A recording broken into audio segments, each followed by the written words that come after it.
Politique première, Christophe Jacubizine, Jean-François Copé a provoqué le débat hier en parlant de racisme anti-blanc dans certains quartiers. On va évidemment vous expliquer pourquoi il a choisi de dire ça maintenant. Mais d'abord, est-ce choquant?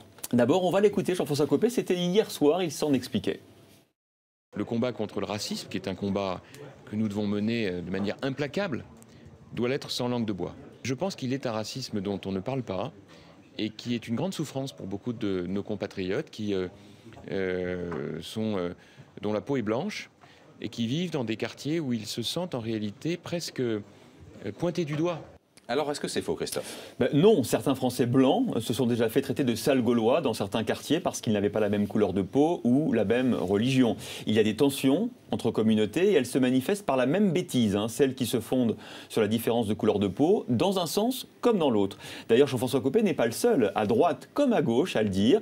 Sans même parler du Front National, le patron des sénateurs socialistes, François Rebsamen, a dit hier sur le talk Orange Le Figaro que ça peut exister, et il a même donné l'exemple de certaines réactions stupides lors de la minute de silence dans les écoles en mémoire des victimes de Mohamed Merah. Nadja Vallaud-Belkacem aussi, la porte-parole du gouvernement, écrivait dans son livre, publié en mars 2012, elle parle de l'existence du racisme anti-blanc, pareil, dont chacun peut convenir sans mal ni complaisance qu'il existe et qu'il est aussi stupide et condamnable que tout autre. Alors finalement, est-ce condamnable justement? Pourquoi cette polémique hier au sujet des propos formulés par Jean-François Copé? Pour deux raisons, Christophe. D'abord parce qu'opposer le racisme anti-blanc contre le racisme anti-noir ou anti-arabe, c'est évidemment risqué de légitimer les deux racismes. C'est encore une fois chercher à opposer les Français les uns contre les autres. Ensuite, parce que cette déclaration est électoraliste. Jean-François Copé est en campagne contre François Fillon pour la présidence de l'UMP et alors qu'il est donné perdant, il a décidé de choisir une ligne politique d'une droite décomplexée, qui n'hésite pas à flatter les penchants populistes des adhérents de l'UMP,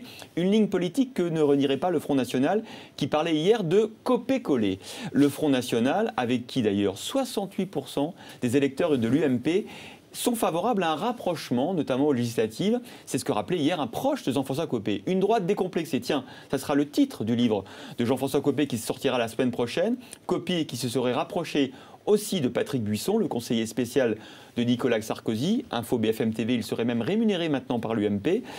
Patrick Buisson qui avait plaidé pendant tout le quinquennat pour une droite qui s'assume et brise les tabous. Vous voulez dire que Jean-François Copé cherche la polémique uniquement pour gagner contre François Fillon? En tout cas, c'est sa seule chance de l'emporter face à Fillon. François Fillon qui est clairement plus modéré, plus centriste sur le plan des idées. Fillon qui dans les duels PS-FN aux législatives expliquait que la priorité c'était quand même de battre le FN. Bref, un Fillon qui se veut déjà rassembleur en vue de la prochaine élection présidentielle.